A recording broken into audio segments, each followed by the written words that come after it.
Hello and welcome to HorsePlayers Happy Hour. I'm your host, Peter Thomas Fornatal. Happy to be back with you on this Thursday, May 6th, joined as ever by my colleague on these shows, one of the brainchilds of the HorsePlayers Happy Hour tour from an undisclosed location somewhere in New England.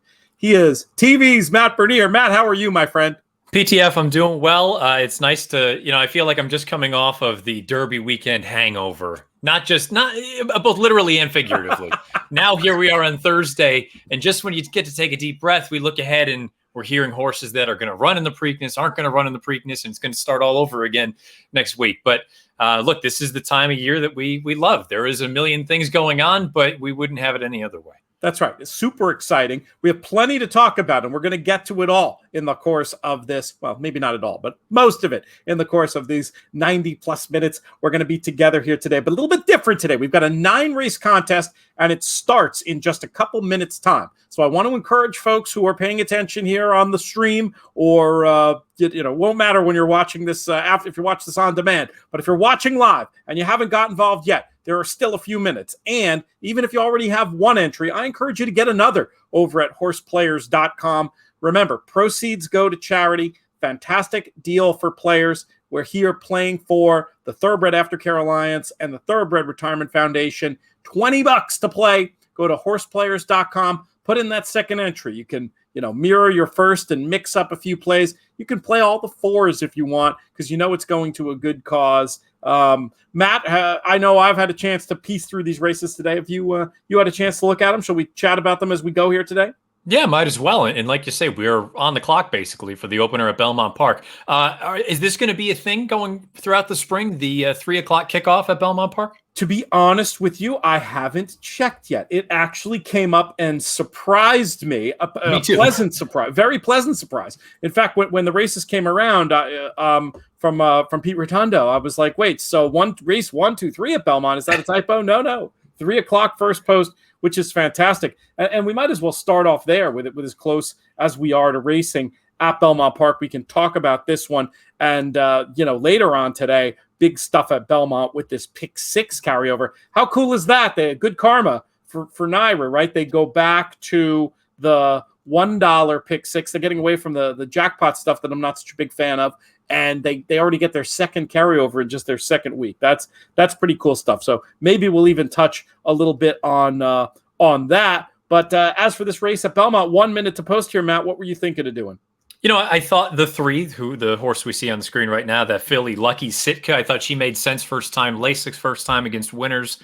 Thought she ran well enough in that 50 maiden claimer last out. But I was a little bit interested down on the rail with the One Dramatic Twist. This is a horse who did no running against Tougher in the most recent start. And I say Tougher, there's about 3 or 4 fillies coming out of that race that are running in this spot as well. But the run 2-back was really the one that I wanted to base everything off of, getting back to a fast main track.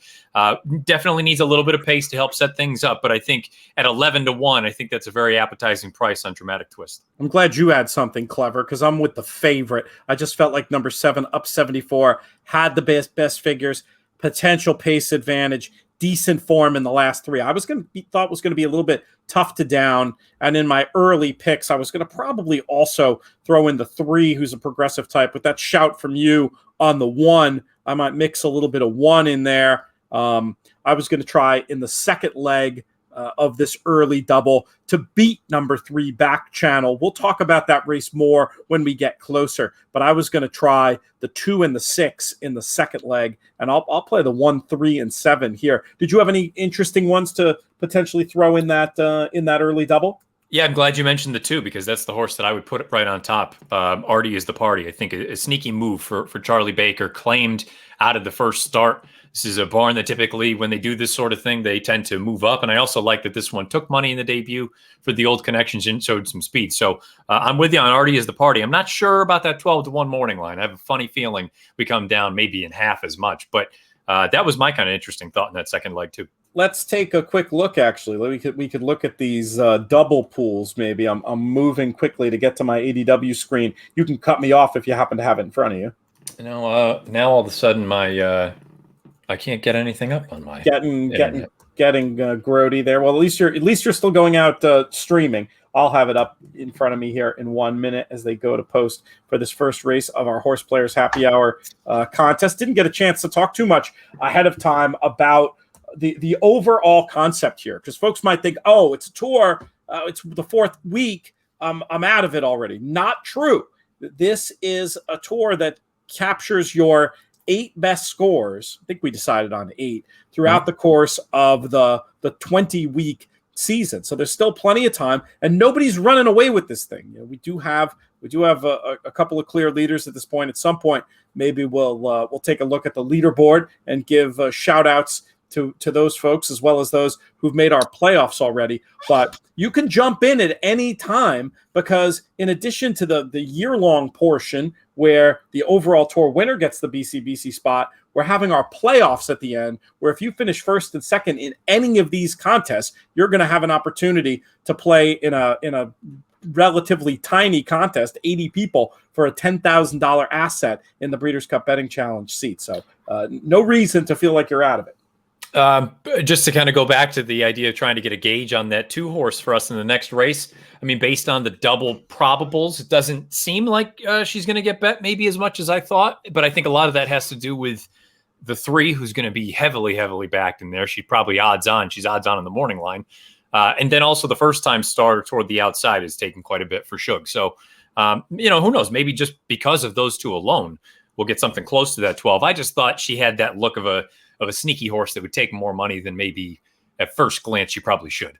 It's always a tricky game. One of the most fun things about the Derby, and we'll be Derby recapping pretty much throughout the show and pivoting and doing our Preakness preview, or a little very much too early look at the Preakness as well during the course of the show today. But it's the predicting money day in, day out, and predicting money on the big days in horse racing, such a different endeavor. The horse that we spent so much time talking about, you very graciously let me on the bandwagon to endure the bad beat with you with Mandaloon. But, a Thursday, the equivalent attributes of a horse, 10-1. Derby day with money going in 18 different directions, you can get lost. We end up with 29-1.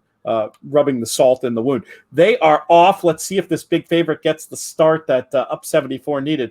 Looks like it, but having to work a little bit to get there. And your 1 down at the Wood is running at least early. Is this where you wanted to be pace-wise? I thought she would be much farther back, and it makes me think they're just crawling out there, because this is a filly who really, even going back to the career debut, hadn't shown a great deal of early foot. But 23 for the opening half, even for her open 32s, they're not setting track records as far as the early tempo is concerned. So look, from this position, I think she'll be able to finish. I don't know if she's as talented, but I wouldn't trade places with anybody.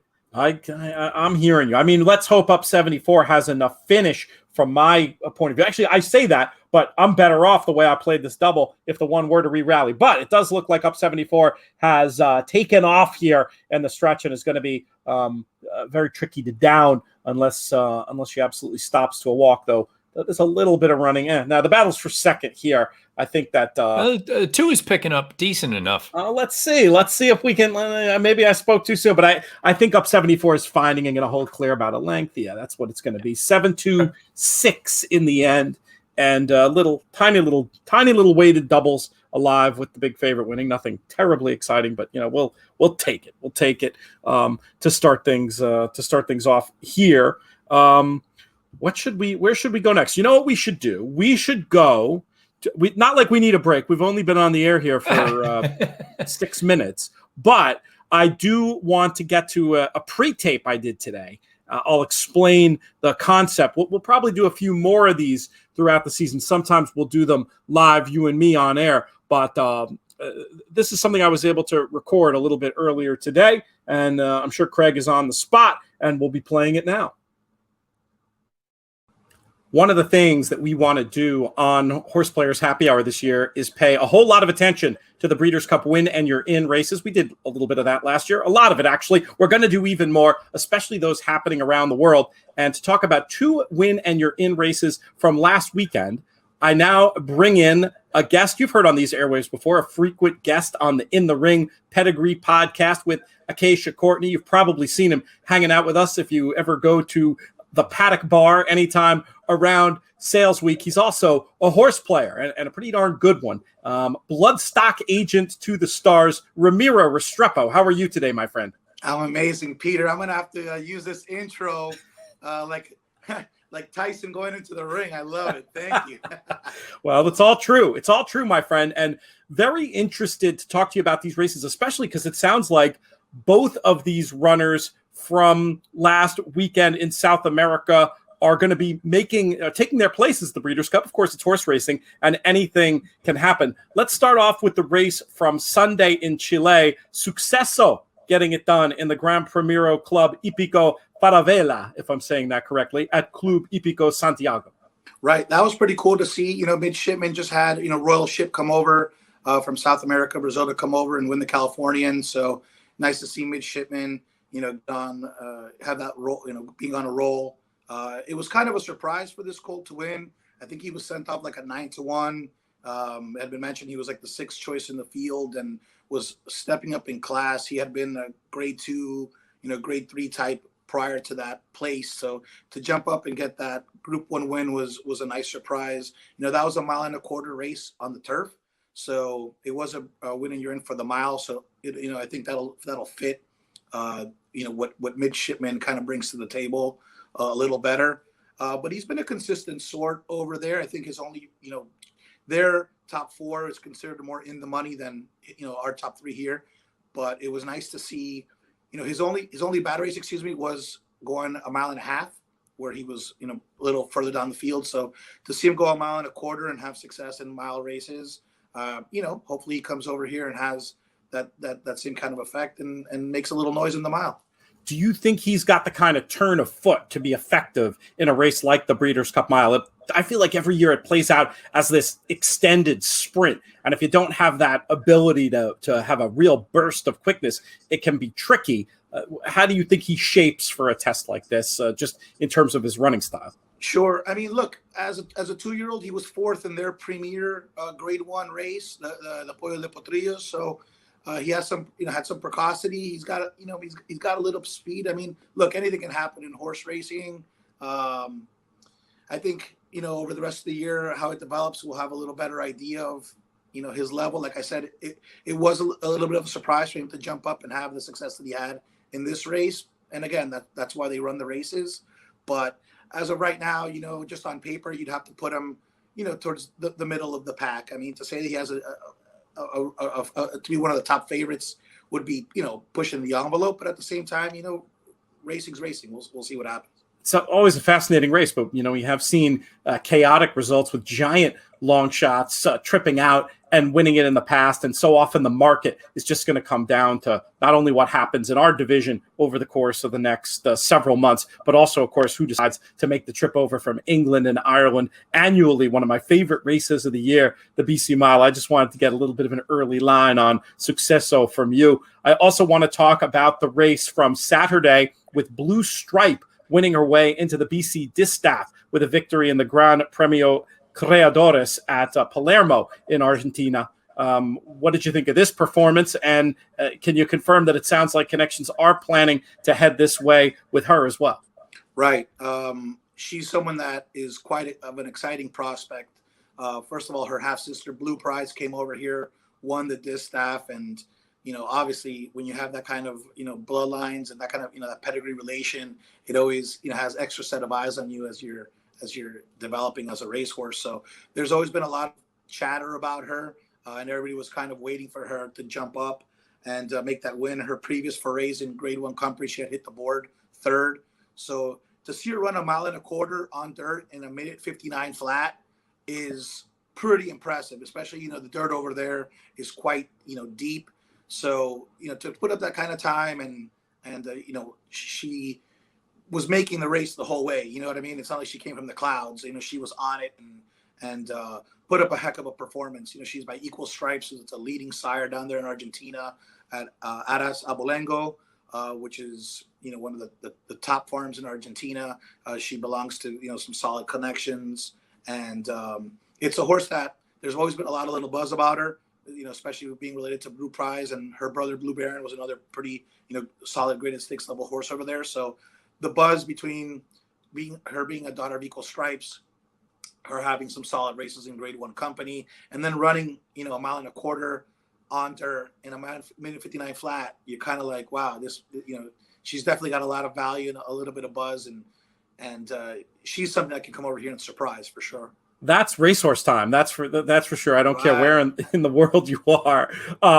What do we think? Will both of these continue campaigns and just come for the big races? Or I was wondering, Blue Stripe in particular, with that Blue Prize connection, if they might think about going for some valuable purses here before that. What's your gut on that? Yeah, I mean, well, it's this is different owners. That she was purchased when she came over here, Blue Prize was, but it'll be interesting to play out. There's still a little bit of ways away between now and Breeders' Cup in November, so we just kind of see. I mean, I haven't spoken to the connections in that regard to kind of know what they're planning. We're still fresh off that high of the victories. I've always heard, when horses come over here, it's kind of like either you ship and run, or you come in with some time and let them acclimate. So it's the way we are on the calendar. We're in May. You're right at that borderline. So it'll be interesting to see, Peter. That's something that between now and then, a lot of things can come up. But they both accepted the bid. They both want to come over, which is the most important thing, and it's probably the most awesome thing. You're having the international type of participation, international type of flair in a Breeders' Cup. It just adds to that amazing jumbo jambalaya, right? That's it, man. I love the Olympics aspect with runners from around the world, and all the better when they come here with stories attached, like this pair from South America over the weekend. On another show, maybe even just another edition of this show, gotta have you on. I have a million questions for you. I want to learn more about the South American form and South American racing. We don't have time for that now because we got more races in this contest to get to, but we'll book a return engagement soon. And Ramiro, I want to thank you so much for your time today. I love it, brother. Thank you so much for having me on, man. Be well. All right, we're back, and they are off at Pimlico. Lest you think this was a host fail, folks. 3:24 was the scheduled post time. Of course, I couldn't double-check the minutes to post clock, but, we keep a lot of balls in the air. What was I had a ridiculous opinion in this race, and I'm going to be the worst red border in history if this thing should somehow hang on to win. But I think already tiring is Shaq's Hidden Gem, the one I was going to suggest at a crazy number, but already backing up. Who did you like in here, Matt? You want to talk about red boarding? I had Haas Kitten, the 6th. You've got the one with the perfect trip. We'll see how it goes. I mean, I can give you the logic for Haas Kitten. By the way, you're coming back anyway on the inside. If we hit the exacta here, it'd just be the most ridiculous thing ever. Though I think the 2 is tripping out beautifully behind us. But what is it you liked about Haas Kitten? Haas Kitten's best races have all come going 2 turns. And this was the first time in 3 starts or 2 starts anyway, getting back out to 2 turns. Granted, this is a longer distance, but it was just basically a 2-turn horse as opposed to a 1-turn horse. Well, and you're finding, it looks like, in the lane here. Going to be a race for sure. Let's see if you can hold off these oncoming charges. The one getting involved here. Can you pull this out and get on the board here? I almost don't want to. Well, you're going to get. There we go. I'm all right. I didn't even hit the exacta. 156 in the end. That was just truly ridiculous. Anyway, apologies about that, folks. You can mock us in the comments. You can ask us questions in the comments. You can let us know what you think about our next race in the comments. We want to interact with you. Shout outs to Steve, who's done very well in these contests so far. Also, good to see Justin out there watching, as well as Brad. Let us know where you are. That's kind of the fun of doing the show. The magic of the show, we realize, is really the live stream. There are those who watch it video on demand, and we definitely appreciate that after the fact support. But it's all about the live show here. That's what we could do to make this different and make it fun and have the audience be part of the show. So do not hesitate to chime in with whatever you have to say. Let's talk about this Gulfstream race so we don't get caught out again, and then we can from there go back in and maybe look back in earnest to the Kentucky Derby as we continue the show today. So next up, our third race of the contest, we have Gulfstream race number 6. We're looking at 1 mile on the dirt for 6250 claimers, 3-year-olds and up. Matt, who did you like in here? That one right there on the screen, the number 4, One-Eyed Jack. And keep in mind, there's not a ton of money in the pools. I expect the 4 to be vying for favoritism when all is said and done. The outside horse is taking some money right now, but I just thought One-Eyed Jack fit really well in here. Not a ton of speed, can be forwardly placed. Won at this distance in this trip last time out, the 1-turn mile down there at Gulfstream. Yes, stepping up slightly in class, but at the same time, I don't look at the end too well to the beaten 6,250 level being some just otherworldly class move. I'd rather take a horse that's in good form at this point than one who's necessarily got the class lines, but it hasn't shown anything. For me, it's One-Eyed Jack. Makes sense. One of the two I was looking at. The other one's, I think, going to be a little bit of a better price in the end, though there are some questions about the 5, Ingriedo. Not fully sure what happened last time, but that was off the bench and the horse was bet. I was thinking I might try again against not the strongest group in the world, hoping that Ingriedo had enough speed to be involved from the outset. Interesting that we're both trying to take on the favorite here. How scared should we be, Matt, of number 7 in this spot? Yeah, I mean, I think 90 Days of Winter makes sense. I think it's interesting the amount of money the horse is taking. You can't help but factor in, I think, the outside draw at least gives the rider, I assume it is Reyes, who was listed when I downloaded my PPs, it gives you some options. You know, if you don't break and you don't go right to the top, that's fine. This horse has shown the ability to sit just off. But also, you've seen in the most recent run specifically, but even 2-back wasn't that far off of it. If you catch a flyer, you can go on with it. This is a race that Timeform US, I believe, had listed as no pace. So, you know, I think it does make it a little bit more of a rider's race than if it's cut and dry. These horses are going, these horses are dropping to the back. But no, I mean, look, I think this horse makes plenty of sense. I just still, of the two, I preferred the 4 in here, One-Eyed Jack. All right, so you're on One-Eyed Jack. I'm on the 5, Ingriedo. We'll see what plays out in a couple minutes' time. Feel free to hop in the comments and let us know who you're backing in here. Shout out to Lon, who just chimed in over there as well. Let's talk Derby. We don't have time to do the deepest of dives, but you know, I do want to look back. I keep thinking back to this race and thinking of it as a case that we see from time to time in racing.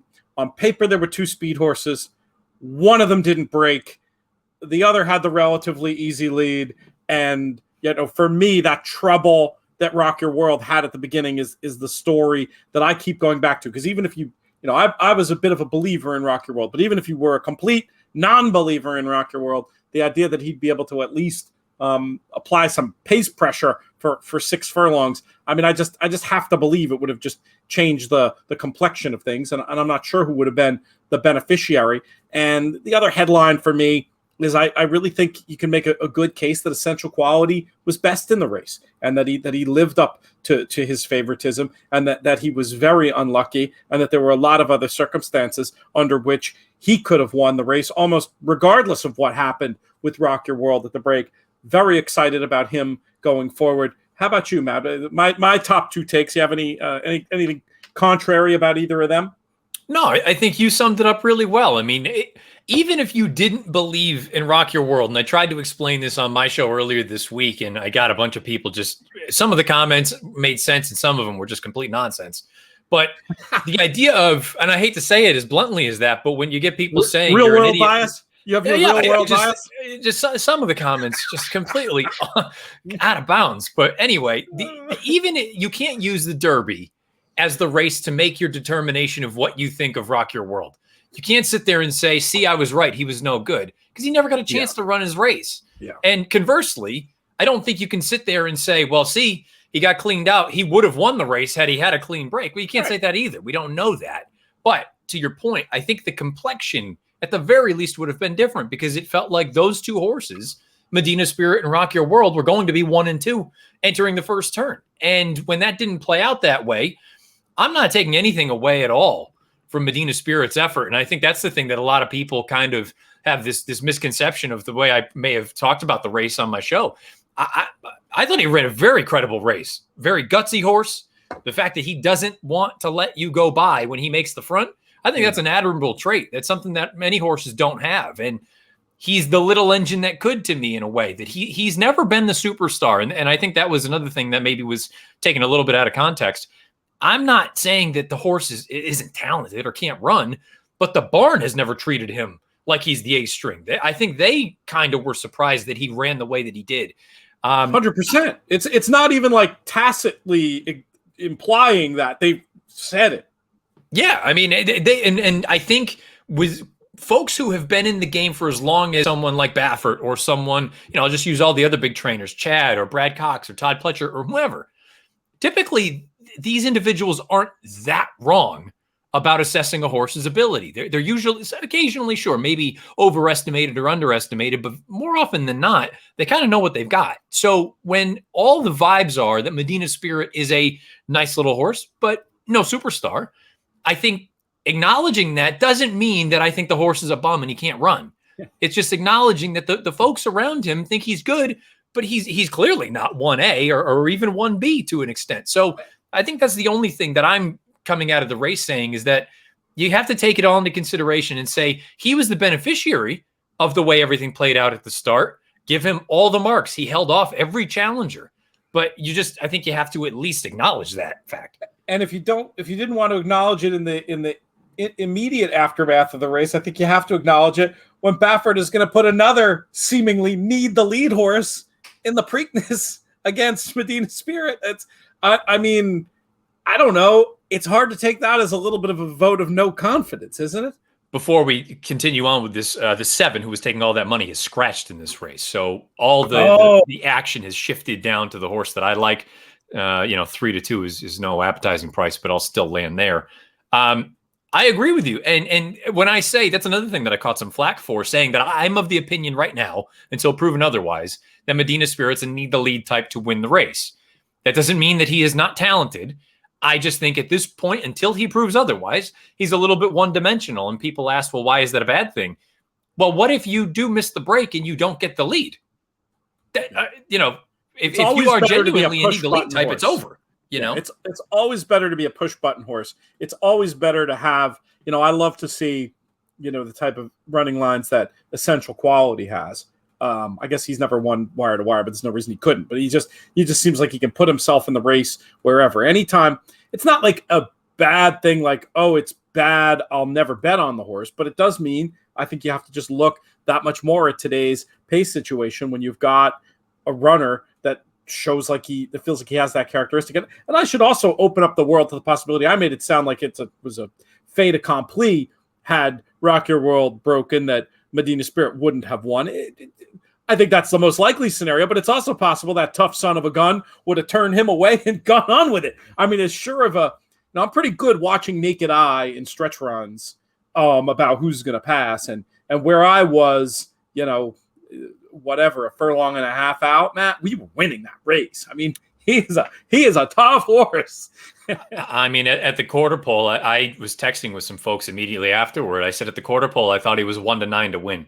And he was odds on in running. I agree. For me, the realization started to set in, maybe not quite as far out as the 8th pole, but pretty darn close to it, that he just wasn't. And it wasn't, I think Mandaloun was getting a little bit tired at the end. Don't get me wrong. And Florent Giroux said as much when we chatted, but it was also that Medina Spirit wasn't stopping. And, the other 2 horses to his outside, they break from the gate down there at Gulfstream. They all kept running as well. I agree with you. And I think we need to circle back to that Essential Quality piece. I think he ran the best race. I know some people want to continue to point out that, it seems like inside wasn't where you wanted to be all day, and both Medina Spirit and Mandaloun were down there. Keep in mind, there was like 2 hours between main track races. I'm certainly not going to sit here and make declarative statements about whether the track was good, inside, outside, X, Y, and Z, when there's 120 minutes between main track races.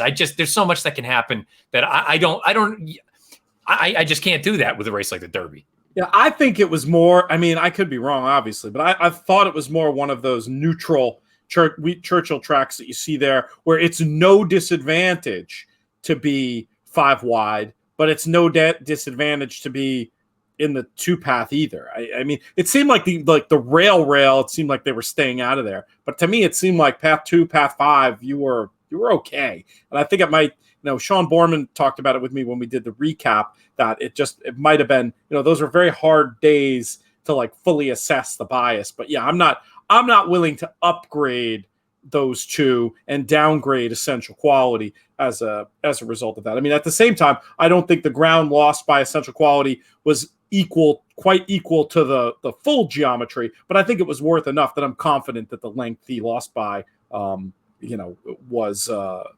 makes him the best. And it looks like you're going to hang on here at the wire as we come 4-3-2 at Gulfstream. And with that, we have a special guest, a surprise guest, a party crasher to bring in. Oh, buddy. The People's Champion, Jonathon Kinchen. What's up, JK?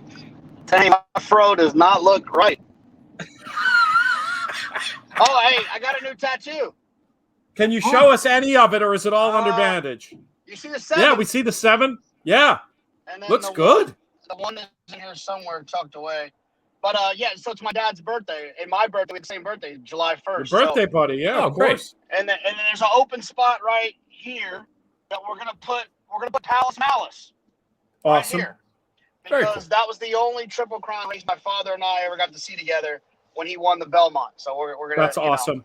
Yeah, that's a great tribute. Great tribute to Big Ralph. He would be smiling somewhere over that one. That's awesome. You had told me you were retired from the tattoo game, but this was worth coming out of retirement for. That's awesome. That warms my heart, JK. That's good stuff. Yeah, they hurt. They're miserable. I don't know why people do it, but I'm gonna lie to people and be like, JK's ego is so big, he got his own birthday tattooed on his face. That is true. Your dad would appreciate that joke, I think. It's a very special day for you, as a matter of fact. You know what I mean? I mean, where would you be without me? We've gone from being plucked from obscurity to the shoe being on the other foot here with my two international TV superstar co-hosts on this program. But things are good, JK. We were talking before about remedies for the Kentucky Derby hangover. Apparently, you've decided that getting a needle all over your arm is one way to do it. Are you feeling better? That wasn't smart. I was feeling a little dehydrated. I was sweating. It wasn't the best choice of after Derby solutions, but yeah, I mean, I'm starting to finally feel normal, and that's okay. I'm excited about that. I bought my Belmont table today. Looking forward to that situation.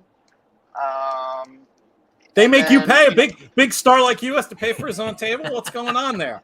The truth of the matter is that, like, my seat is free, but the other people I had to. Fair enough. And what else? Oh, I spent the afternoon getting my Belmont pick 6 ready to carry over. I was going to ask you. Yeah, we've got a little bit of time here. We're coming on the second race, or 5 minutes to race 2 at Belmont, which I'm guessing you didn't look at because I imagine you were stuck into the pick 6. But for those playing the pick 6 later, Jonathon, you have any singles, any thoughts to share? I thought it was tricky. No singles. I will share this. I sent a message to Tom Worley. He's my firster. And in the first leg, he said has a chance. No, okay. So just wanted to make sure the horse had 3 legs. 4 legs, JK. JK tries, math fails. Well, you're right. I want to make sure the horse didn't have 3 legs. You're right. and then in the last, Kendrick got off to ride that horse first time turf. And he said he felt like the horse would appreciate the turf. So I thought the horse that he got off fits. I can't remember the number. Maybe the 4. You'll just the 4, Zarenia. Yeah, yes. So you got off of the 4 to ride the Kimmel horse. Yep, and 5. Kendrick Base said humor. Kendrick said he thought the horse might take to the turf, and he thinks he'll be in front of the other horse, which is always dangerous, especially with Kendrick involved. So I'm spreading in that long distance turf race.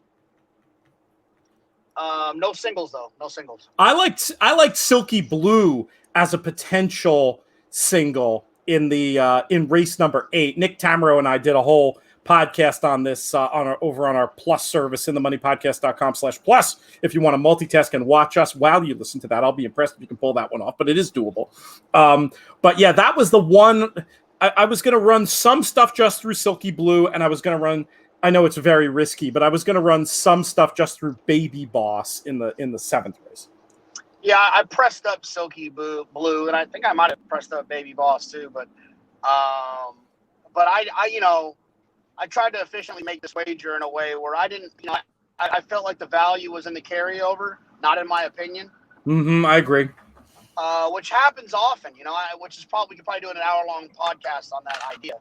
But I think there's certain sequences where I try to bring me home. And there's other sequences where I let other factors bring me home, and this is one of them. I want to efficiently cover what can happen and take advantage of the fact there's a carryover, take advantage of the $1 minimum, and take advantage of something we don't scream about, but we should scream about more, that this wager is retail only, meaning that the computers do not have that batch access that they have in other situations. Retail only means that, for all those people who are missing the 20-cent minimums, if you don't understand, like I said, we'll do an hour-long podcast to explain to you why this is so much better for the smaller wagerer, although the minimum is higher than the 20 cent. Right. It's harder to play the ticket you want to play, and maybe you have to pass more times than you do with the 20-cent minimum. But I mean, the quick version of it is the ability for the biggest players in the market to bet efficiently versions of all with enough horses left out to negate the takeout, and then just betting the combinations efficiently. It drains value like water down a drain. And I agree with you, JK, that these are great opportunities for players, and we definitely want to get involved. Now, Matt, we didn't prep for this, and zero doesn't matter if you didn't. But did you look at this pick six at all? Did you have anywhere you were interested in getting involved potentially? Yeah, I was with Jonathon as far as the marathon grass race. I understand the logical players in there. There were a few horses though that seemed like kind of oddball, off the wall types that I could see probably getting involved with this thing. I thought the 6 was a likely contender. That's Snow's Island for Tom Bush. Javier's got the mount coming up from Keeneland. I thought the 10 and the 11, the outside 2 runners at big prices. Well, I shouldn't say big prices. Proven Innocence for Shug makes a little bit of sense, I think. First time gelding. And then the 11, Wicked Grinch, made a pretty significant move at Aqueduct in early April. I thought that one was a little bit sneaky at a giant price. Cancel gets the leg up here this afternoon. So that was the big thing for me. That race felt very spready and I'm sure when I say that, Chad or Clement are going to win that thing. But, that was the race that I think if you wanted to try to get real cute with, I think maybe you could there. We're about. And the other thing to real quick to Matt's point about that is that when I first looked at that race, when it's these maiden races, if I usually see a horse that debuted maiden claimer and then is making the step back to maiden special, I usually mentally downgrade them. But here's the thing, is when you have a slow horse, you debut them maiden claimer. But suddenly a slow horse becomes a good horse going 1 3/8 on the grass. It's a different game. And so I had to include horses in that spot that I would have normally thrown out because they're getting an opportunity to do something that a lot of maidens don't get the chance to do. I think that's an absolutely fair point. It is post time for race number 2.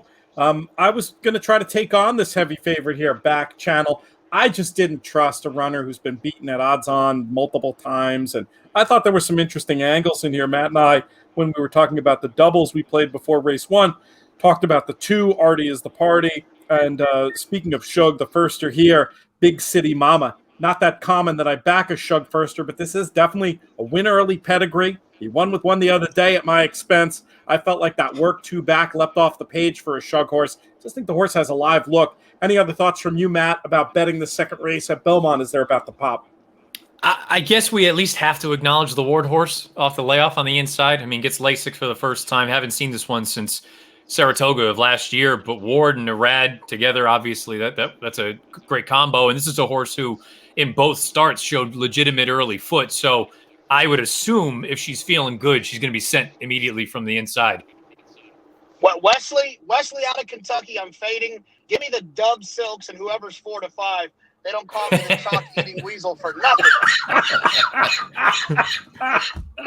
Oh, my goodness. Pretty good stuff. Let's see what happens here as they pop. Curious to see what goes down in the early pace. We've got the 2 and the 6 alive in doubles. No surprise at all to see the Ward get right out of there. And are you a little farther back? Oh, you can't watch, JK. I wonder. I mean, 3 looks fine, but maybe I'm glancing. You're glancing. The 3 may be a little bit farther back than I thought you would have ideally been hoping for, but maybe not. Horse. I think they're going pretty good, though. Yeah.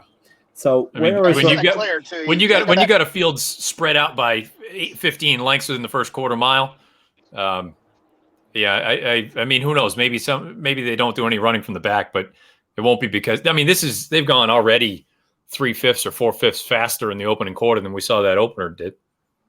I think that we're going to be right about opposing the favorite and not have the winner here, as Bella Sofia looks to be running away with things in the lane, which is always frustrating when you take on the odds-on shot and don't end up hitting the gimmick. Which one was this, Matt? This is a first-time starter for Rudy. Luis Saez had the mount. Look, this is a 3-year-old filly by Awesome Patriot out of a consolidator mare. I mean, we're not talking about a regally bred filly, but look, showed a little bit, showed big speed, and I'd be curious. This is going to sound stupid. How was the first race won again? I don't even remember. Today's first race. Yeah. Oh my goodness. You go ahead, JK. Did Rudy train the 3 to 5 and that one? Yes. Get ready for the conspiracy theorists. No, not conspiracy theory. I just think Rudy showed. No, not from you, but I mean from some. People love to say anytime that the longer price of an uncoupled entry wins that it's I think there's an assumption that it's funny business. It's really not. And I'm not talking to you. I'm just talking to whoever thinks that's funny business. And it's not rocket science. It's the trainer knows what he has in the 3 to 5 shot. If he enters the first time starter, it's because he thinks the horse is competitive, and it's the rest of us idiots that are betting the 3 to 5 shot. It's not his fault, And the other conspiracy theory thing I want to talk about too, by the way, because someone tweeted it, and I just said, no, you're wrong. The conspiracy theorist people that are upset by Irad and Johnny hugging after the Oaks, that's the stupidest thing I've ever heard in my life. Yeah, I haven't heard this. He said he hates the optics of it. What, you hate the optics of there's a picture circulating of Irad and Johnny in the room when Irad was 4 and he just got into a headlong duel in the Kentucky Oaks with his idol and his idol just won and he congratulated him? That's weird to you? Yeah, I don't get it. No, that's I don't get it either. I guess I get what the implication is, but it's that weird dynamic we talk about all the time that I remember, in my early days in the game, Sean Clancy talking to me about like the incredible, unusual nature of of sports when it comes to racing versus everything else. Like, can you imagine a world last night, Matt, if the Rangers and the Capitals went back and changed in the same dressing room, with everything going on? True enough. There probably would have been arrests, I'm sure, if that was the case. And that is the case with these guys sometimes when you see an incident and then they go back and they're changing next to the guy. But at the same time, it's a familial bond, especially when you're talking about, and I think JK put it perfectly, a guy and his mentor / idol. The riders in general, very tight, and there's obviously like a real lineage and connection between the ones who hail from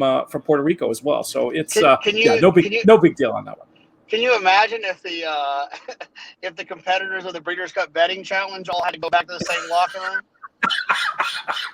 You would definitely get in the question wouldn't be would you get in a fight, it would be which person would you get in a fight with. No, because the people that I would get in a fight with, they clearly don't play a contest anymore. so it wouldn't even be a problem.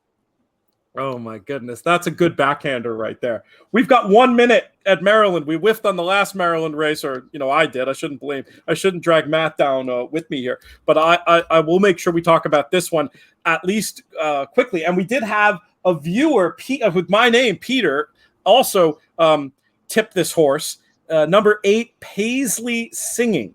I thought maybe that the 4 and the 10 would get hooked up on the front end, and Paisley Singing could get the right kind of stock and pounce trip. This is a game filly with 5 exacta finishes in a row, and I was thinking she'd be the longest price of the 3. That was my logic. Who did you like in here, Matt, in this off the turf race at Pimlico? I was between the 10 and the 4, and for the reason kind of that you alluded to, but I just thought they would just go off by themselves and it would be a 2-speed number. But the betting is a little interesting because the double will pays would suggest that they're going to almost be co-favored. And as we're at the gate, I mean, you're talking 5 points, 6 points difference between the two of them. It seems impossible. Not a ton of money in the pool still. Yeah. So, I mean, this could change dramatically here, by the time the gates pop. But I figured you'd be looking at sort of, 8-5 and 6-5 or 7-5 and even money. And that's not the case right now. So I'm actually going to try to bet the 4. Okay. Who's Fergal Lynch on? I'd have to pull up my PP to answer that question. Well, because I'm not sure that Fergal's in here. It's a very short field. Is that who you're betting, JK? That's too bad. We could have tried to make the Piper guarantee us that he'd get on JK +1. Yeah, I don't know if that was a great strategy with getting Pipes on JK +1 to just go ahead and announce it. Some of those characters I think it'll work with, but I'm not so sure with the Piper. It could backfire. We need to talk to all our Maryland racing friends. I think this is happening kind of daily. This happened to me the other day on Sky too, with Pimlico going off 13 minutes early. They're way early. Yeah, it's extremely confusing, but it means we'll be on air for a little bit shorter than we thought today. I mean, that's not necessarily a bad thing. Getting ready to pop here for this race at Pimlico, and we'll see what happens. What's your story, JK? Can you hang around with us for a minute, or do you need to? You got phone calls to make? What do you got going on? I'm in traffic. I don't have the Tesla, but I got the cruise control that goes forward and it slows you down. I just got to keep this booger straight, kind of like Victor on American Pharaoh. We'll keep you a little bit longer then. The 410 duel did not materialize, but the 3 showed more speed than I thought. Your 4, Matt, getting a very nice trip. And is that my 8 on the outside of the 10, maybe in with a chance, but maybe being asked a little bit too early, given how smoothly you're running? Yeah, and the prices did come in. The 4 ended up going off at 9-5 and the 10 went off at 8-5. The 10's the one with the head of steam on the outside. So I think if you back the 10, you're probably going to be okay. Yeah, it looks like we're going to come 10-4-8 here, maybe 10-8-4. We'll see what happens. There's a late runner coming up who might make the 3rd spot as well. Yeah, probably that horse on the inside who nabs 3rd there. We've talked about it a million times, but I mean, that's why you have to pay attention to what the will pays or the probables, I should say the will pays versus what the total looks like with 10 minutes to post, because especially with the smaller pools. By you. Yeah, that was a great catch by you that those numbers were going to equalize. Loading into the gate, there was like a 6-point difference, and by the time they popped, they were almost even. Yeah, that's amazing.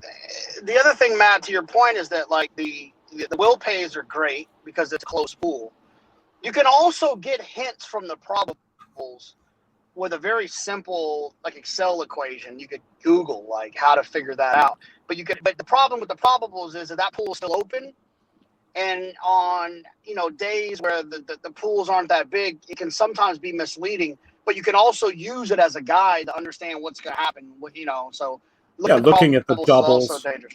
Yeah, the will pays are great for that, and there is you can do it with math. At some point, I dream of having a whole HorsePlayer tools section over on inthemoneypodcast.com and having from very basic things like here's a spreadsheet to help you make a value line to something more complex like here's how you can turn will pays into projected final odds. But at some point, we got a lot in the air right now, but at some point that would be a super fun thing to tap into. Early thoughts on the Preakness from you, Jonathon. We were just beginning to speak about it. We were talking about our main takeaways from the Derby. You and I did the show earlier this week, which you can find on our YouTube channel, where we went over just about every runner. But big news today that neither of the Brad Cox runners who were being still considered Caddo River and our boy Mandaloon, both going to be skipping the dance. What do you think about the pace scenario in this race? And also something Matt and I were talking about, I described Concert Tour running alongside Medina Spirit as maybe a sign that the barn hasn't completely flipped their opinion of Medina Spirit. And maybe it's a little bit of a vote of no confidence in that one to have Concert Tour show up against him here. What do you think about that? You cut out and went robot on me. I'm assuming I went robot. So I didn't hear you. You Cut out and went robot on me. So I'm going to do that thing where I had a feeling. Check 1 2 1 2. Yeah, you're 1, back. 2, 1, 2. You're back in the mix. Okay. Did you hear any of that? I basically wanted to know. I'll just ask it this way: is Concert Tour appearing in the Preakness for the Bathurst enough to know what you're. Yeah, go ahead. I know you well enough to know what you were asking me. I knew what you're asking me. So I think there's a couple of things. One is that I don't think it's the barn's decision to run Concert Tour. I think the plan was with the ownership group of Gary and Mary West is that Concert Tour is going to skip the Derby and run in the Preakness. I don't think it was only if my other horse doesn't wire and win and is alive for a Triple Crown. So Bob does what most owners do. What Chad is forced to do is run 4 horses in a Grade 1. You just got to do what you have to do. And Concert Tour has earned the right, and that was the plan, for you to show up there. And, yes, I think that you will tell your riders, both of you break away from their running, one of you make the lead, and one of you sit off. Don't ding-dong with each other. And as far as Mandaloon and Cattle River, Cattle River's a one-run type. It's been clear. So he can run in the Preakness against 2 horses he knows are going to get sent, or he can wait till the Matt win and be loose. Now, Mandaloon, I guess, probably should have run, but that's just me talking out loud. I mean, save him for the Belmont, save him for the summer races that are important as well. I just can't help but feel whichever one of I think both Concert Tour and Medina Spirit need the lead horses to really show their best. So I think it's going to be very interesting tactically to see how that plays out. This isn't a tandem that I think can use team tactics. Here's a question I have for you and Matt. And I didn't think about it. I don't know the answer yet. I think I know the answer. Of these 4 races, can you please rank to me the order in which you would prefer to win them? The Preakness, the Belmont, the Haskell, and the Travers. Can you please tell me in which order you place them as an owner, as a fan, as a breeder, just try to encompass all things? Which order do you place those 4 races? I mean, I'll go, but this is from this. Now, Matt, you said before about people accusing you of regional bias. This is full-on East Coast bias. For me personally, Travers, Belmont, Preakness, Haskell. Yeah, so for me, it's 1A, 1B between the Belmont and the Travers. I might lean a little bit more toward the Belmont because for whatever reason I've fallen in love with the race over the past 10 years. And then it would be sort of 2A and 2B between the Preakness and the Haskell. I think obviously it takes a different sort of turn if I have a horse that's won the Derby. The Preakness all of a sudden becomes a hell of a lot more important. So, but yeah, I mean, just me personally, it's probably Belmont, Travers, called Preakness, Haskell. We'll put your own question on you, JK, in a minute, but we should talk about this Gulfstream race that's about to pop pretty in short order here. Matt, what did you come up with in this one, Gulfstream Park's 7th race? I thought the inside was interesting. Mercy, stretching out in distance a little bit. This is a horse who, draw a line through the most recent run, 2 and 3 starts back, and even 4 if you want. This is a horse who's got a little bit of early foot. You get Paco up now. I think you have to be aggressive out of there, try to be forward anyway. I'm not saying you have to clear to the front, but get involved in this thing early on and take your chances.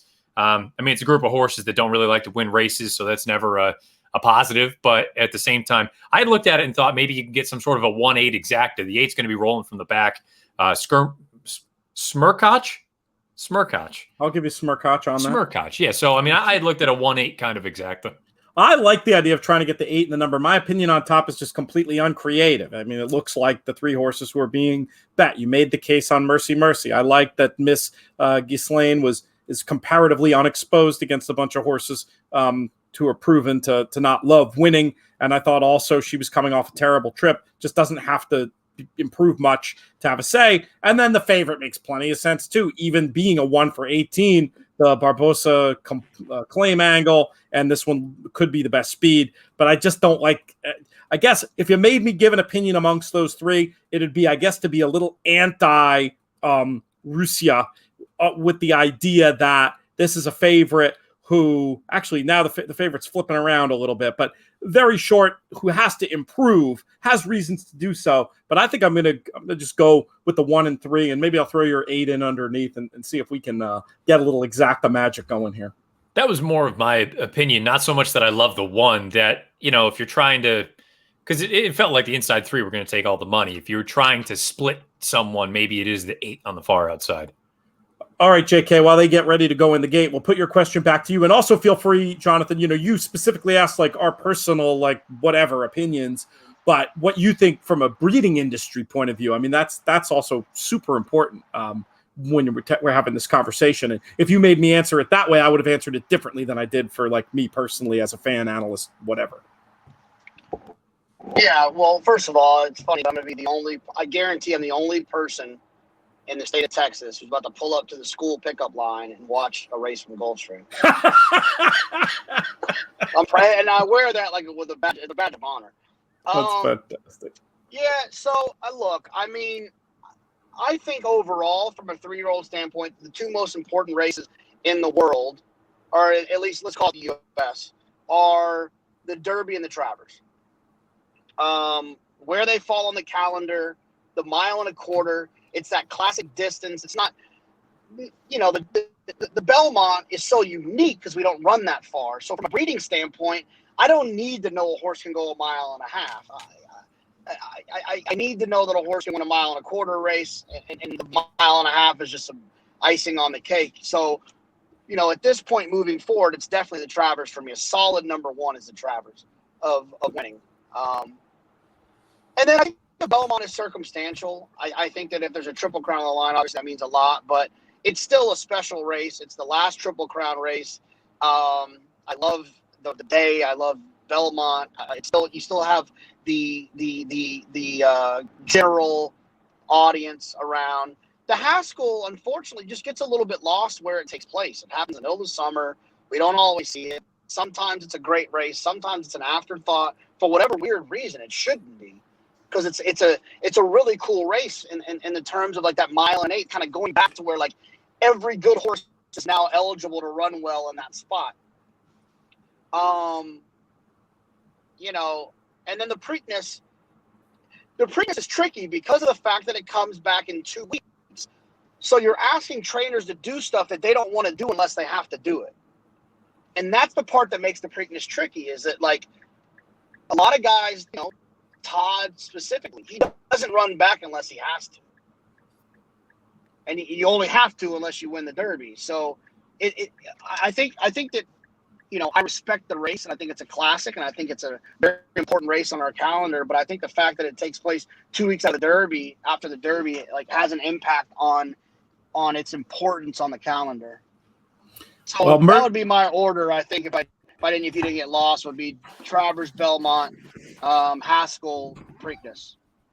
Mercy, Matt Bernier has picked another winner. We didn't get the exact in. The 8 didn't really ever seem to pick up, but there was a little bit of an odd piece at the top of the lane. I don't think the 8 was necessarily picking her feet up, but at the same time, there was some weird little. I think the 8 and the 4 had a little contact.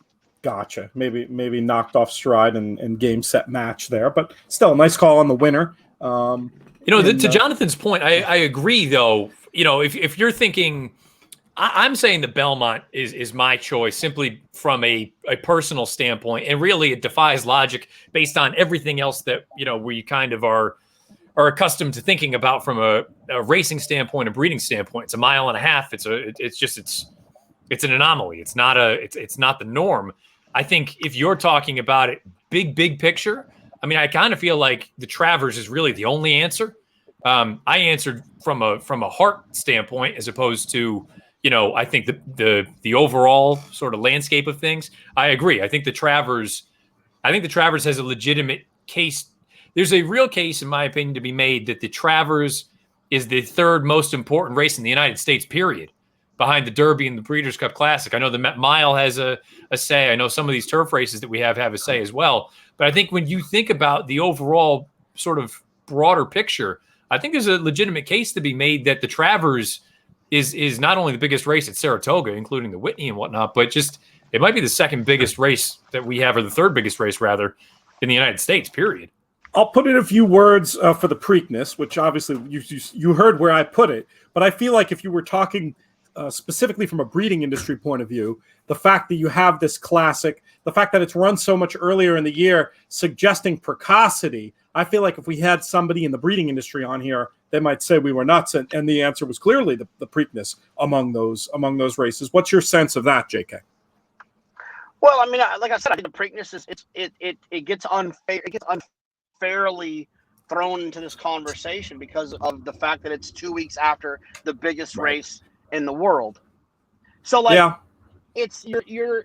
I think the conventional wisdom will suggest that if you have a good 3-year-old and you run in the Derby, there is a chance you're going to hinder that horse's chances moving forward throughout the year by running back so quickly in that 2-week break. Whether that's true or false, it's a conversation that impacts the decision about why these people make the decision to not run. Brad Cox did not decide to not run Mandaloun and Cattle River in the Preakness because it's not an important race. He did it because he felt like that was the decision that was best for his horses. The Preakness and the Belmont both get thrust into that category of what's best for this individual moving forward through the rest of the year. The Haskell and the Travers, they don't have that conversation because they're standalone events that they don't have to combat that. Well, if I do this, then this is going to happen moving forward. So that's a fault to the Preakness it's out of their control, and the Belmont as well. It's just out of their control. We got a great comment that I think is worthy of discussion from somebody asking if by ranking these 3-year-old races as highly as we are in terms of the national racing landscape, if that's a little bit like calling the NCAA tournament more important than the NBA finals. And, I have some sympathy for that point of view for sure, but I think our opinion is just colored by the breeding industry and the obsession in like the economic realities of horse racing, of 2-year-old and 3-year-old racing, kind of to the exclusion of other races. So, I'm curious what you think, Matt. But I think it's a fair point. But it doesn't make me want to back off what I'm saying, which I think is colored by the way the industry works. No, unfortunately, it's the reality of the situation where, again, to your point, from a breeding standpoint and just the way that things have continued to evolve, we see these horses fewer and fewer times in the afternoon. I've said it a million times. I think the Triple Crown's the most overrated thing that we have, just simply because it's unlike anything else. At no other point in these horses' career are they going to run 3 races in 6 weeks. They're just not going to. That's the anomaly. That's the complete, comet going through the sky. That doesn't happen. I think it's part of the problem that we have, frankly, that you don't get to see these horses go on and run because there's so much emphasis put on these 3-year-old races that it just doesn't lend itself to opening up to that fanfare. It would be like, it is part of the idea of, going back to the NCAA tournament. You have, I'm going to throw out random names here. There was Ari Farokmanesh, one of the two. There was a kid from, I believe it was Northern Illinois, a number of years ago when they beat Kansas in the NCAA tournament. It was the second round. Kansas was the number 1 overall seed, and they ended up winning this game. And, that's a kid that you're never going to hear from ever again, but he was a star for a minute, and then he was gone. As opposed to the kids who play in the NCAA tournament who maybe at the time they're not the best, but they go on and they play in the NBA for the next 10 or 11 years. And everybody who pays attention to the NBA knows their names, even if they're not the stars, but they know their names because they're around. As opposed to the kid who's a one-off. I just mentioned his name. I'm sure nobody listening knows who the hell I'm talking about.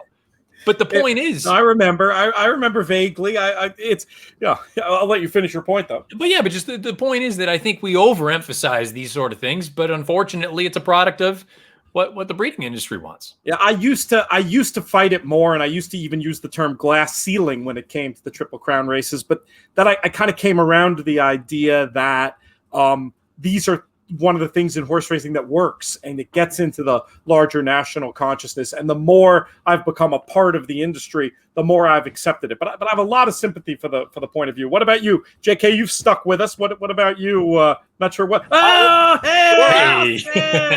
We're out of here. We're gonna let you guys finish this thing off. Yeah, we'll let you go, and we'll catch you on the flip, JK. Great to see you, Austin. You too. See you, boys. Bye. See you in Saratoga. Awesome. Good stuff. But it's an interesting conversation to have, and I'm glad it got brought up. Let's talk about this race at Belmont real quick, and then I've given short shrift to the commenters. We got a lot of good comments to get to as well, besides that one we just talked about. But we have 3 minutes to race number 3, which is the race before the Pick 6 starts. Want to remind folks about that, and hopefully they'll be getting involved. My plan here, Craig, if it's possible, we'll talk about this race real quick, and then maybe we'll do a leaderboard check. We haven't even gotten to a leaderboard today. We've been off and running on this edition of Triple H. But Matt, we'll kick it to you for your thoughts on this third race at Belmont. I must have just missed the boat on Bingo John taking a ton of money down on the inside and well backed in the doubles as well. I was torn between the 3 and the 2. The 3 is No Lime, and the 2 is Our Man Mike. Now, Our Man Mike broke the maiden most recently. First time out to a mile on a fast main track. Had a big pace to run into, but I thought did so accordingly. Thought he ran a very good race. No Lime is the one you need to make a decision on what you think happened in that last run. Because if the last run was legit, this horse can win this race in a forward sort of running style. If you think it was genuinely a one-off, which I'm not totally willing to say is the case, because this is a horse who has run some relatively fast races in the past, maybe not quite to the 84 buyer that he earned at Aqueduct on April 16th. But if you believe that number, and it would be different if this horse was 2-1. The horse is 10-1. I'm going to side and say, you know what, I'll take my chances that it was legit. And if it wasn't, so be it. I took a shot on a 10-1. I'm going to go with the 3 No Lime in here. We've got a carbon copy on my side, Matt. I think this No Lime is interesting. Did look to improve for front-running tactics, and I know I'm not sure the horse is going to make the front, so that's a tiny concern, but at 10-1, it's not much of a concern. I like the fact that the maiden was 1, going 9 furlongs, just a price play to throw in. I'll take on both the favorites here and play some doubles. I'll also use the 5 too early.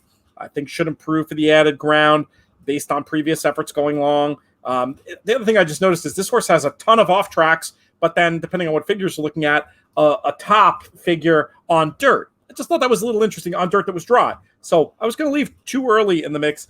And then I'm surprised that Tiergan isn't taking any money. I thought this horse was obvious on figures and form, really improved for the new barn. I'll play the 3, 5, and 6 in this race into my top pick in the pick 6 kicker offer, which is 7, Tiny Magoo, who I simply thought would get the best trip in there. So 3, 5, 6 with the 7 for me in the double at Belmont Park. And if we have a second, actually, I think I'd see it in the little on deck queue here. So I don't think we have it quite ready. We'll do a leaderboard when we can, though, so we can figure out what's going on. I'm very curious to see if we see some familiar names or some newcomers up at the top of our leaderboard. It's been an interesting spate of races today. No giant separators in terms of price.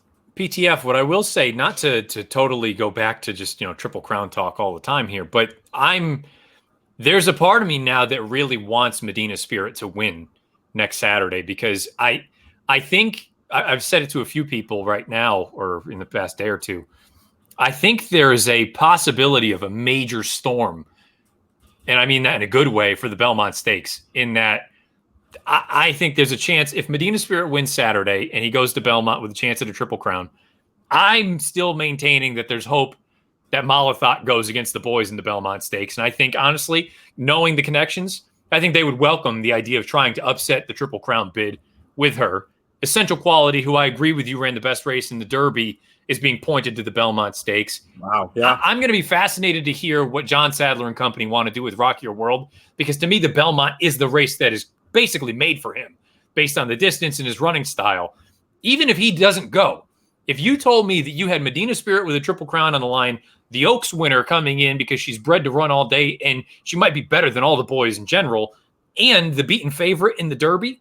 I mean, that's as good a Belmont Stakes as you're ever going to find. You're absolutely right. And I just love the idea of a daughter of Curlin coming back and maybe getting in a thrilling stretch duel like Daddy did with Rags to Riches back in the day. They're off at Belmont Park. Let's see what happens.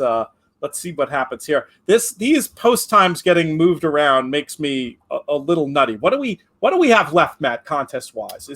I think it's just Gulfstream.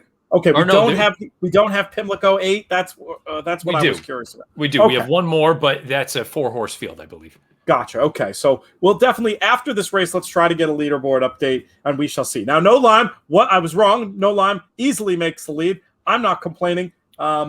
It's probably quick enough going this distance, but let's see if our guy can just put the sword to them here and or slow it down enough to continue to run efficiently. It does look like Tiergan, who did catch a bunch of money late, is in an awfully good stalking position. But we think that one of No Lime's attributes is the ability to handle the distance. So I'm not going to count him out, even with Tiergan breathing down his neck. Yeah, it might have gone a little. 46-3 for the level. I think that's a pretty honest clip going 1 mile and an eighth. I wonder if we're going to pay the price for that. Tiergan, though, to your point, was not taking any money, but was actually the favorite in the double pools. So once again, good catch on that. Race far from over, though. Tiergan's got some serious challengers here to the outside. Who's this moving up to the throat latch on the outside? This is too early. This is your horse with some turf form. There's the other one. So looks like my doubles will be alive. I suppose I'm a lot better off. I didn't weight it enough, multitasking. So I'm better off with the 5.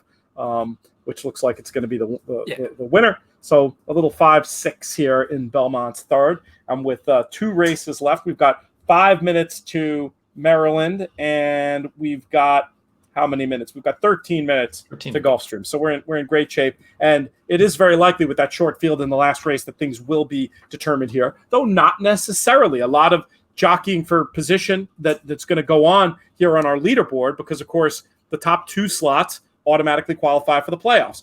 We've got our top 10% will win their entries into Saturday's qualifier, and then our top 10 overall get a chance to win tour points. So the way we tried to conceive this was almost like the Premier League, where we have your various levels of spots that mean something to keep things competitive and interesting. So those very few points you're going to be able to get in that last race in this last race here at Pimlico could still prove could still help to set you up with what's going to happen in our anchor leg at Gulfstream Park. Let's see if we can get that leaderboard pulled up here, and then let's see if my eyes will allow me to read it.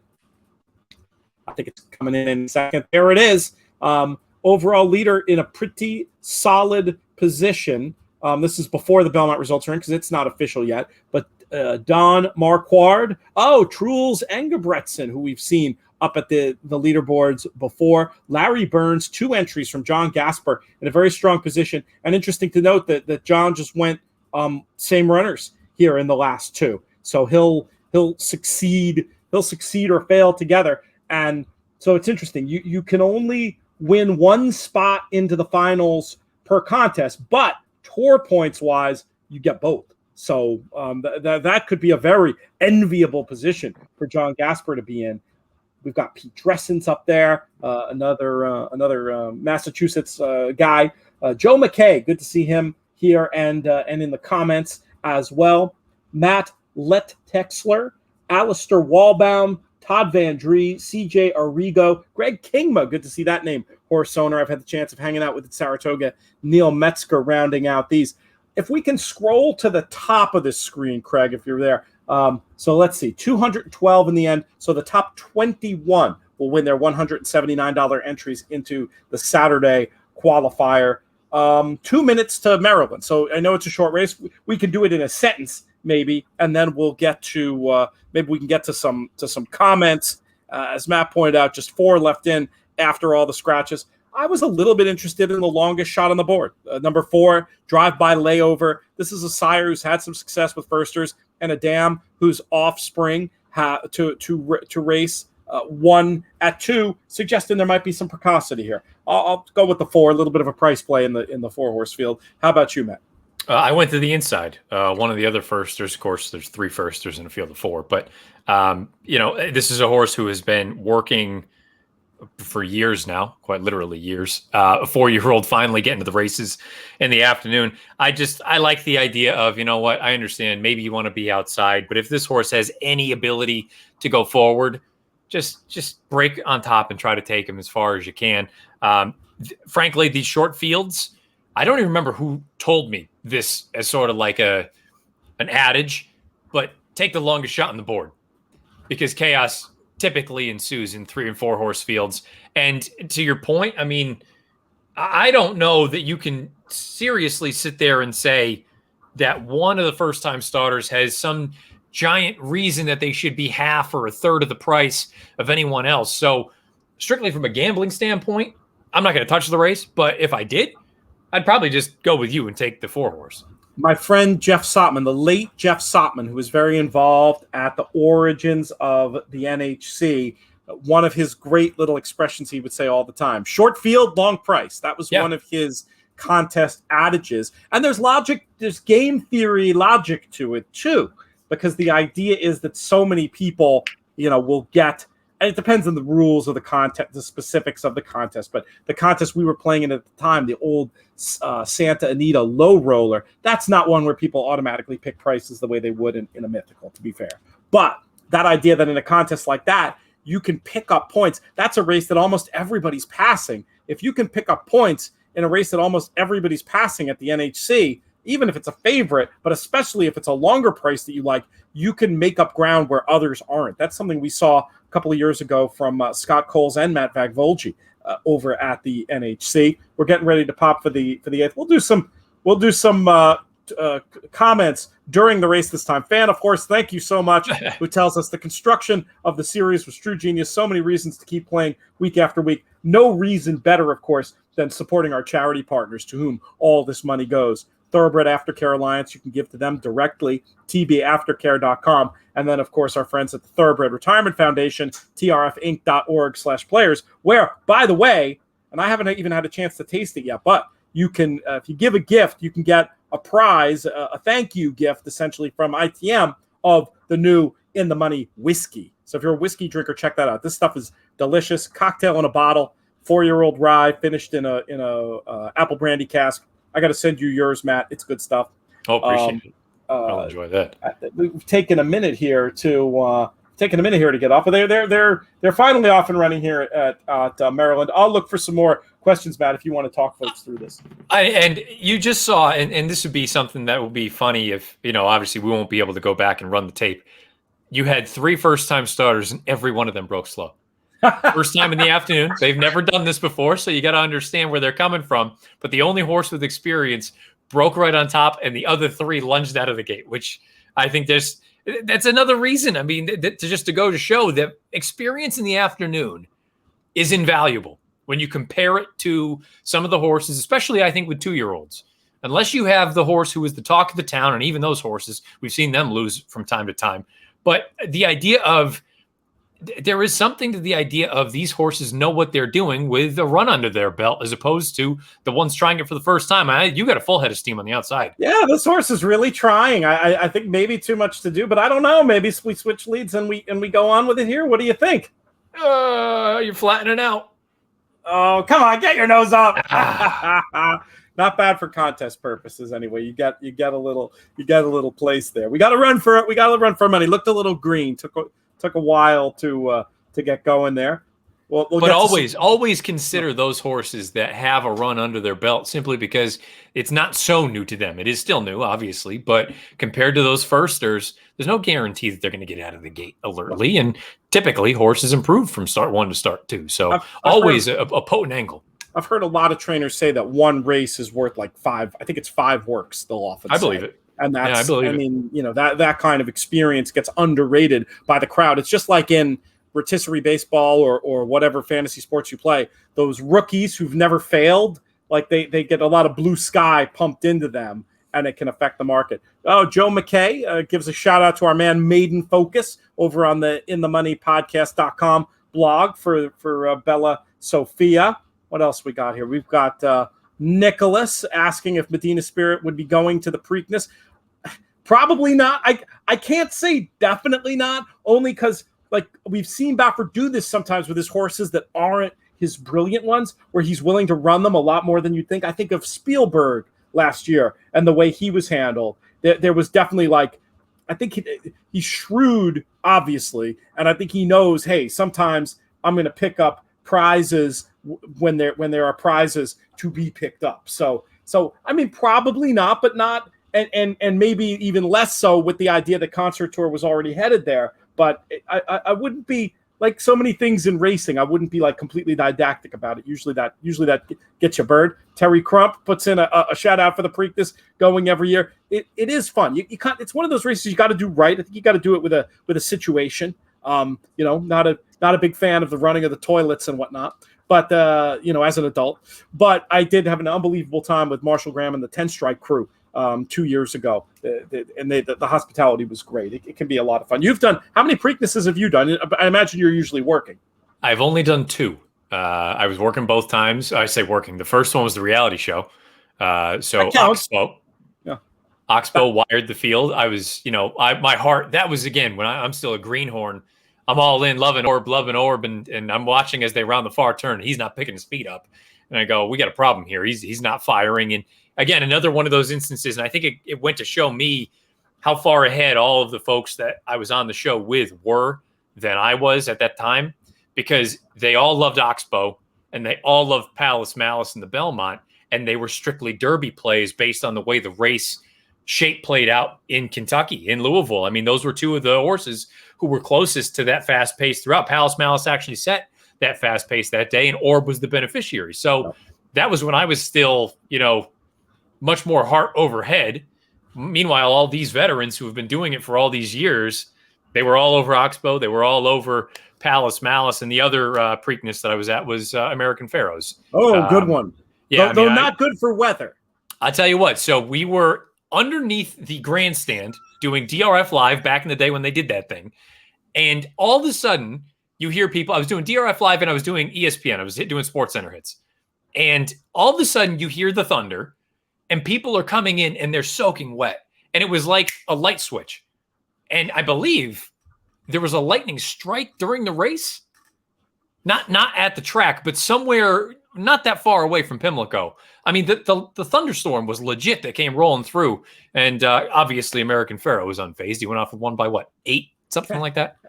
We were in the front runner at Santa Anita that day. I think we were out there playing in a contest. It was a really fun weekend. We had an Airbnb with like 8 degenerates staying in it, ring led by JK. We had my friend Louise Leonard, Chef Louise Leonard, come by the house and make us all dinner. It was a very good Preakness. So very, very entertaining. We got 2 minutes to our final contest race, Gulfstream's 8th. Let's talk about that, and then we'll see. If you have a quick question, don't hesitate. Pop it in here. If we didn't get to it this week, you can always ask questions on Twitter at LoomsBoldly, at Bernier_Matt, or via the contact page over at InTheMoneyPodcast.com. We encourage you to do that. If you're watching video on demand, same thing. Like, join us live. Again, we want this to be interactive. Today, we ended up with 2 guests, so we did a little bit less interaction than we've done some of the weeks, but that's going to be a regular feature of these shows. Matt Bernier, who do you like in this anchor leg of the contest, Gulfstream's 8th? I want the outside. I want Nikitia? I was going to go Enkedia. Yeah, Enkedia. Enkedia? Enkedia, I guess it could be. But Speed. Zerpa, first time with the barn, drops to talk about, I get it, maiden special at Tampa compared to Gulfstream. The Tampa maiden specials are certainly a little bit weaker than the Gulfstream ones are, but I mean, I don't care where you are. Going from maiden special to 16 is about as low as you can go. This horse has speed. I have no idea about the turf, but speed is king on grass. So from the outside, I think you just send and you try to clear. Yep, we're reading each other's mail yet again. Big switch. I feel like the surface switch is going to work out okay, and I love the draw. Looks like the one. I mean, the other favorite isn't. I have nothing really against the other favorite. I just preferred the 8 and Kedia to the 2 Unlonely. I felt like it was a match race between them, and the market pretty much agrees. The three's catching a little bit of money. Anything obvious there when you look down at your form? Yeah, I mean, tried to rally into a slow pace last time out, given the 5 furlong distance. If you believe the 2 favorites hook up, perhaps Cheval Door kind of takes up that pocket position and can take advantage if they kind of take the starch out of one another. Having said that, I just, it's not an original or a brilliant opinion, but I just thought the 2 speeds were the logical runners in here. I mean, I could very easily see some sort of a 8-2-3 or a 2-8-3 kind of try in a spot like this. All right, that might not be a bad way to go. I mean, if you can key into the 8 having to run first and second, and eliminate some combinations, bets like that can be. There's nothing wrong with playing the top 3 choices if you can play it like in a little bit of an efficient way and maybe try to scratch out a few bucks. Kind of interesting watching the ding-donging in the market between the 2 and the 8 vying for favoritism. As they just, from what I've seen, they just keep bouncing back and forth here. PTF, I got a question for you. Without putting you on the spot too much, because I mean, the only thing I know of the horse was the late 2-year-old form in Japan and then the run in the UAE Derby. But France Go to Ina, however you'd like to pronounce it. He's running in the Preakness and the Belmont. I mean, does a horse like that do anything, or is he basically a horse that is going to take dead money in there and maybe kind of inflate some prices on some other options? I'll tell you what, on form, this horse looked really good going into the UAE Derby, and I'd heard the rumors. We're doing some work with the JRA now over on the show, and I'd heard some rumors about this one coming, and then the UAE Derby wasn't very good, and I wasn't sure what the excuse was. We're going to have a lot more info on this. I've got Robert Reed Jr. on the Players podcast tomorrow. He follows the Japanese stuff very closely. I'm going to ask him. I'm sure we'll be in touch with Kate Hunter, who I believe is coming over with the horse. So we're going to get the scoop on this one. But I will say this. When you think back to Lani, I mean, this was a horse on form you just wouldn't have thought would have been able to hang, and actually ended up running pretty darn well. So, I mean, these Japanese horses have shown around the world that they're no joke. I think there might be a little bit, it's not the right analogy, but it's the one that popped to mind. There might be a little bit of Mandaloon about this one, where you can look back at some of the deeper back form and say the horse fits, but you kind of have to try to make sense of what the heck happened last time. I don't think we really have any line on the UAE Derby form yet. So it's a tricky one, but after what we've seen from some of these Japanese runners in previous years, I'm not willing to dismiss out of hand. I can say that much.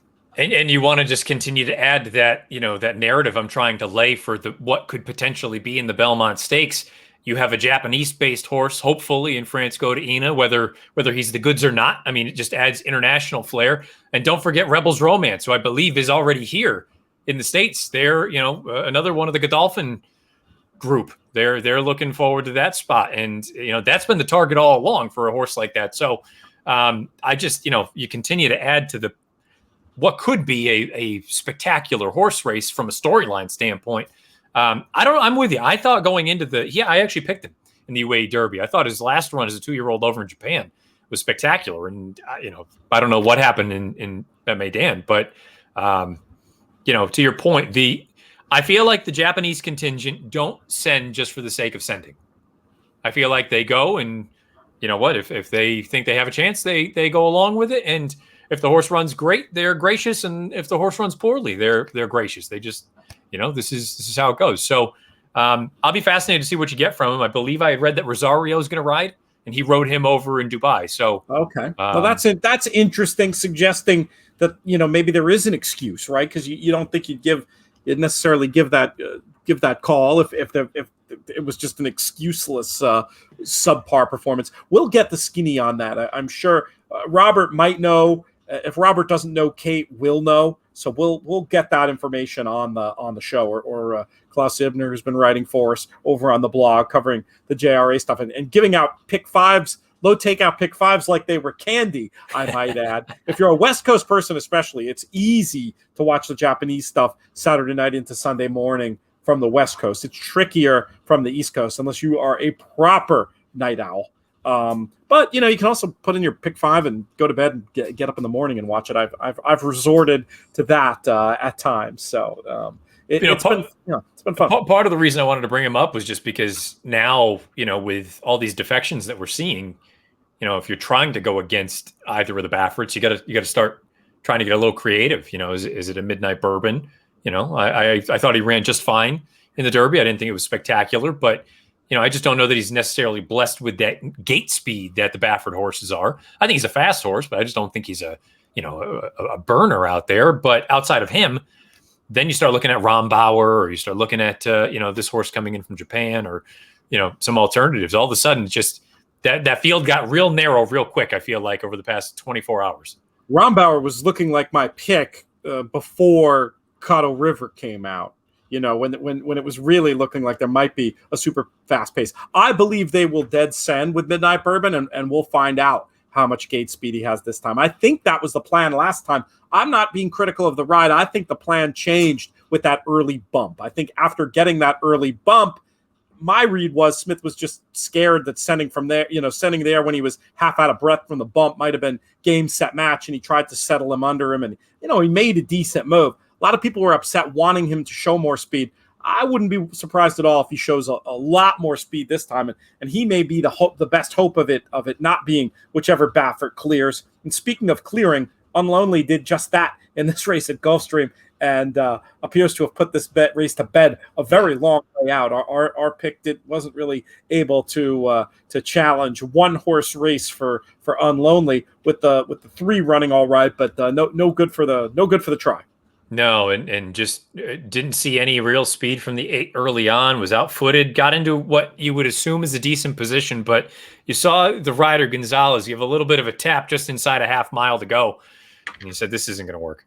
No, not the best effort. For people in the contest, fabulous news if you were it was pretty great news if you were up top with 2 races to go. It was going to be a little tricky for people to catch you, as chalky as the last 2 races figured to be. It almost got exciting there a little bit with the price in the previous race, but here it comes, chalk, third choice. Not going to exactly be shaking things up too much. So we'll have this final leaderboard in a second, and maybe we'll do that thing, Matt, where you do the top 10, and I'll read out the rest, and then I've got a podcast about Lone Star Park to record. We're very excited to be working with Lone Star, going to be covering Friday, Saturday, and Sunday with their low takeout pick 5, which I have the first 2 days all capped up, and I'm getting excited about. Awesome. Yeah, I mean, it is the season. There's a million things going on, different tracks opening up, and I think we're starting to see, not that you didn't see quality racing early on in the season, but I think now everybody's starting to,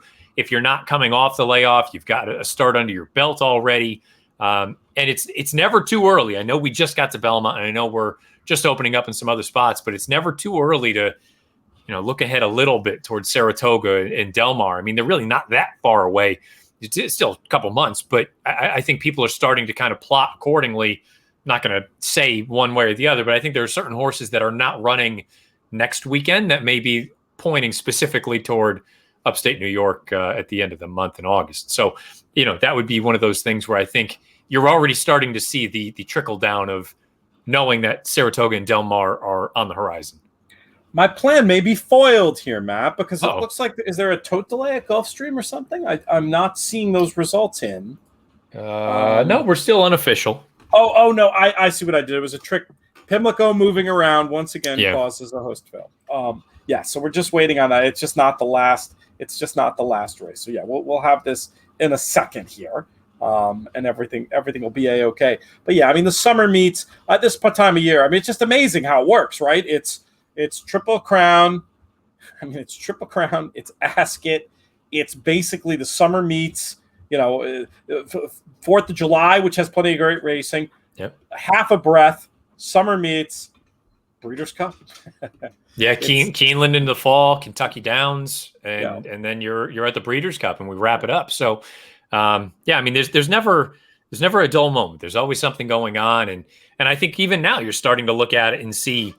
I know a lot of people were sort of down on Gamin's performance in the distaff the other day last weekend. Look, all things considered, with the way that she stumbled out of the gate as badly as she did, and you never know how much that takes out of a horse. So for people to just kind of gloss over that, I feel like is just doing her a disservice. Yeah, that's for her fair. to win the way that she did, I still thought showed tremendous heart. And I personally don't want to see her stretched out in distance ever again. I keep her at one turn because I don't think she has that ability to see out distances that she'll need to. And I think that older filly and mare division has quickly become a very salty group of horses. So stick to that group that you know that you own right now. Yeah, that makes sense. I mean, I was leaning to the idea that her days of running those crazy tops were behind her, and the new her is still pretty good, and what you see is what you got. But I mean, that is a completely reasonable excuse. When a speed horse doesn't break with alacrity, you could easily make an excuse for it. So maybe the jury is still out on her. The jury is in for this week's HorsePlayer Happy Hour, though. We've got the final leaderboard just in. And note to self, at the start of next week's show, we'll do a tour leaderboard update. I meant to get to that. We never did. We'll let you start, Matt, with our 2 exacta players and our 10 points getters for this week. Top 2 automatically qualifying for the playoffs. Number 1, Don Marquardt. Number 2, David Browning, with totals of 72.30 and 8 and 68.20. Now, 3 through 10, these folks will all gain points toward the playoffs. The number 3, CJ Arrigo, Wendy Long, Larry Burns, Greg Kingma, Todd Van Dree, Paul McClellan, Peter Dressens, Truls Engebretson wrap up the top 10. Oh, we have a tough beat story in here. Steve Nemitz is 11th, moving on to Saturday. John Gasper does move 2 on to Saturday, which is awesome, but I was thinking John was in a fantastic spot to potentially pick up a significant amount of tour points, even with a low top 10 finish. That did not happen. Another name from last week, Joe Hierchek in 14th, Neil Metzger 15th, Thomas Espinoza 17th, Alistair Walbaum 17th, Pete Cook 18th, Joseph McKay, who we heard from in the chat, in 19th, moving on to play on Saturday, Steve Dudnoth in 20th, and Matt Letexier, I'm going to say it is. And Matt, if you're watching, correct my pronunciation in the chat so I don't mess it up. Next time finishes in 21st with David Browning as the bubble boy. But we do have a little bit of breakage for Dan Mustari, who's been all over these leaderboards, and David Browning. So I guess technically the bubble boy today, Michael Edwards, in an unlucky 24th. But keep playing week in, week out. We've got great opportunities here, and we'll follow with great interest, looking to see if any of our players end up winning in the Saturday qualifier. And of course, you can also just buy in to the Saturday qualifier. $179 gets you there, and we'll be following that with great interest. Any closing thoughts from you today, Matt Bernier? No, looking forward to enjoying a couple more days where we can take a breath and then get right back into it next week. Obviously the Preakness and all the other stakes action from Pimlico, and we'll be back next Thursday going through another one of these. Let's do it. I'm excited.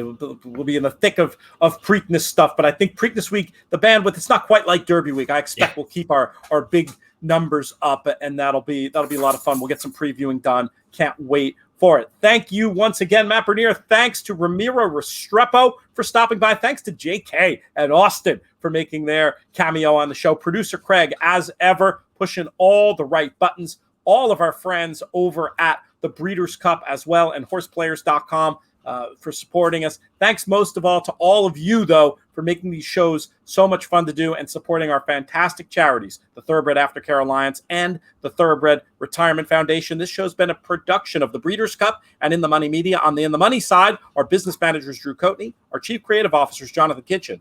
I'm Peter Thomas Fornatal. May you win all your photos.